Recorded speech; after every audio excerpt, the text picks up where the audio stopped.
Hello बच्चों, let us read the question first. Statement type का question है। Statement 1 and 2 दिए, हम बताना स्टेटमेंट 1 एंड 2 करेक्ट है या फिर इनकरेक्ट है।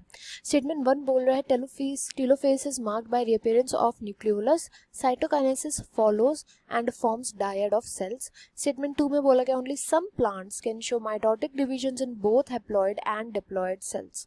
तो यहाँ पर जो कि कॉन्सेप्ट यूज करेंगे तो टीलोफेज की स्टडी करेंगे, देन माइटोसिस की।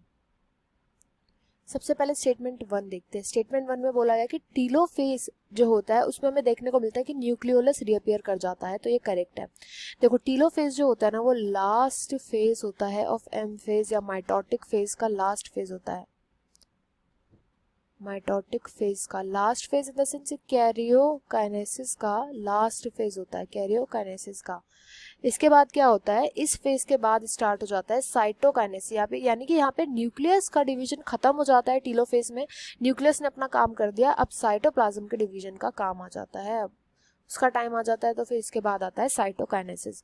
टीलोफेज के अंदर क्या होता है, जब टीलोफेज खत्म होने वाला होता है या जब टीलोफेज स्टार्ट हो जाता है तो यहाँ पे अब न्यूक्लियर एनवेलप,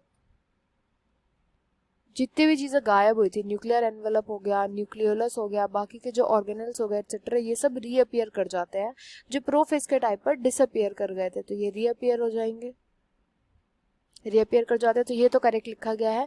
इसके बाद बोले साइटोकाइनेसिस फॉलोज, ये साइटोकाइनेसिस देखने को मिलता है इसके बाद, एंड देन डायड्स बनते हैं। डायड्स का मतलब क्या होता है, तो देखो ये होता है टीलोफेज। टीलोफेज यहाँ पे हमें दिख रहा है कि यहाँ पर पहले का जो न्यूक्लियर एनवेलप है वो दिखने लग गया, दूसरे का भी न्यूक्लियर एनवेलप न्यूक्लियोलस जो है वो दिखने लग जाएगा। एंड इसके बाद यहाँ पे दो डॉटर सेल्स बन जाती है, क्योंकि माइटोसिस में क्या होता है, एक पेरेंट सेल से दो डॉटर सेल्स बन जाती हैं, तो यहाँ पे दो डॉटर्स बनेंगी। इन्हीं दो डॉटर्स को, क्योंकि दो है तो डाईएड बोलते हैं इसको। यहाँ पे डाई का मतलब होता है दो, तो डाईएड जिनको बोला जाता है, जो दो सेल्स यहाँ पे बनती है साइटोकाइनेसिस के बाद। तो ये हो जाता है आफ्टर साइटोकाइनेसिस, साइटोकाइनेसिस के बाद का है ये। तो स्टेटमेंट 1 जो है वो एकदम करेक्ट स्टेटमेंट है, ठीक लिखा गया है।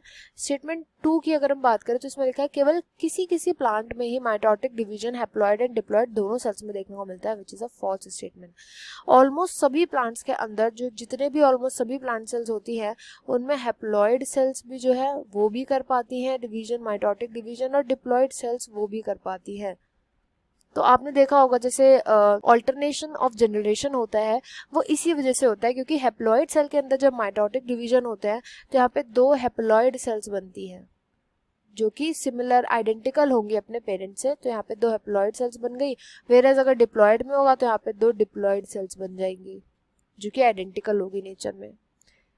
तो इसलिए जो माइटोसिस होता है वो मोस्ट ऑफ द प्लांट्स के अंदर देखने को मिलता है, हैप्लॉइड डिप्लॉइड दोनों सेल्स में देखने को मिलेगा। तो स्टेटमेंट 2 जो है वो यहाँ पे बोले केवल किसी किसी प्लांट में देखने को मिलेगा, तो ये इनकरेक्ट हो जाएगा। इसलिए स्टेटमेंट 2 यहाँ पे राइट आंसर हो जाएगा। स्टेटमेंट 1 तो करेक्ट है लेकिन 2 जो है स्टेटमेंट वो इनकरेक्ट है। I hope you understand well. Best of luck, thank you.